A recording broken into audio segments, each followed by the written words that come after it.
రాజా,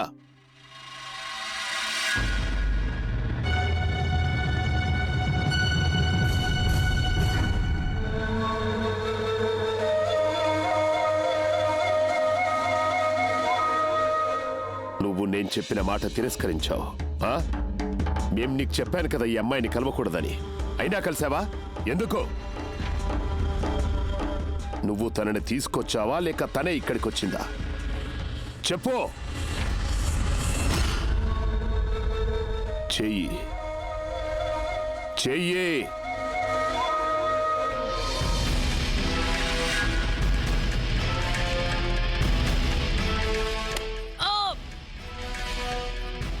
మరోసారి ఈ అమ్మాయిని కలిస్తే మేము నీ చెయ్యిని శాశ్వతంగా నరికి పారేస్తాం. అర్థమైందా? సేట్ గారు, నేను గడ్డంతా రాత్రికే కోసేస్తాను. తెల్లారేసరికి మీ ఇంటికి తెచ్చి ఇచ్చేస్తానులేండి. అన్న సమయానికి పని మొత్తం అయిపోవాలి, లేదంటే ఒక్క పైసా కూడా ఇవ్వను. సరేనా? అలాగే సేట్ గారు.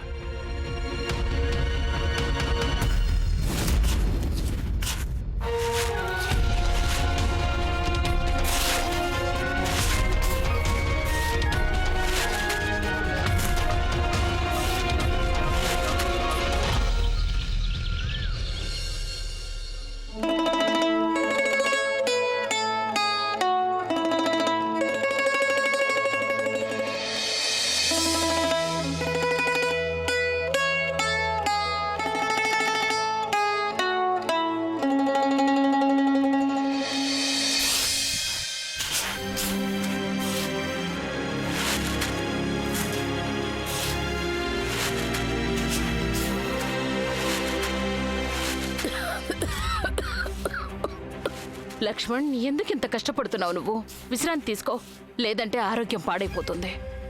అమ్మా, డబ్బులు సంపాదించాలంటే కష్టపడక తప్పదు కదా.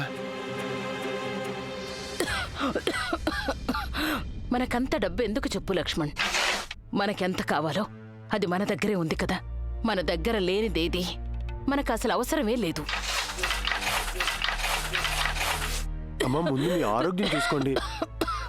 నానమ్మా, నువ్వు ఇక్కడేం చేస్తున్నావు? లోపలికి పదా. పదా లోపలికి. పద పద పద. పదా. వస్తున్నానులే, పద.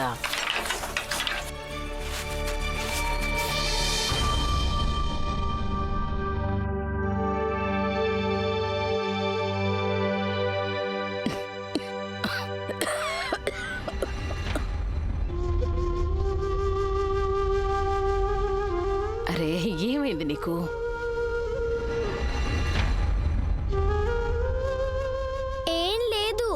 నువ్వు ఈ రోజు రాత్రి కూడా నాకు కథ చెప్తావు కదా? చెప్తానుగా. ఒట్టు. ఒట్టు. నువ్వు ఇంకేమన్నా చెప్పాలా? ఇంకేమన్నా అబద్ధం చెప్పాలనుకుంటే చెప్పేయి. నేను చూడాలనుకుంటున్నాను నన్ను మోసం చేయడానికి నువ్వు ఎంత నీచానికి దిగజారగలవు అని. ఎందుకు ఆలియా, ఎందుకు నువ్వు ఇలా చేసావు? నీకు తెలుసు కదా, నానమ్మ తర్వాత నీ ఒక్కదానిని కదా నేను పూర్తిగా నమ్మేది.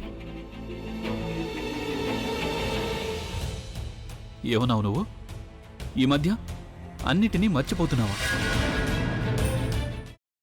అది చాలు.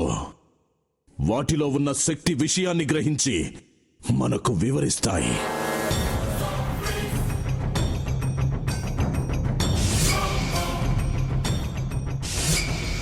ఎవరు ఆ దండ విప్పొద్దు, గది తలుపులు తెరవద్దు.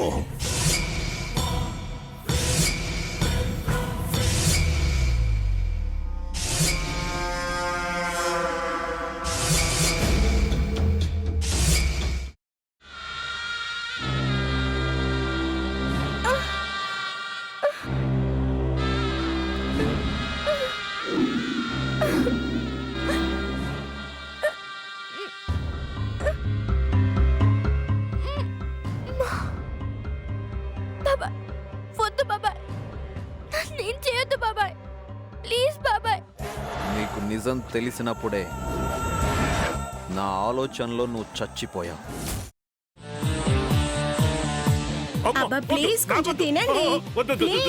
భీమారావు గారు, మీరా? ఇగో మీరా కాదు, సక్కుబాయ్. అవును మీ పనామే లేచిపోయిందని చెప్పి కంప్లైంట్ ఇచ్చినావు కదా. రేయ్, ఆయన కంప్లైంట్ ఇచ్చింది లేచిపోయిందని కాదు, కనిపించడం లేదు అని. అచ్చా, అట్లానా? సరే మేడం. ఇడియట్. ఆ వంట మనిషి పేరేంటన్నారు? రత్తాలు మేడం. ఏం పెద్ద మంచి, నీ వంట మంచిని కూడా మేడం అని పిలుస్తావా? రేయ్ హాఫ్ బ్రెయిన్,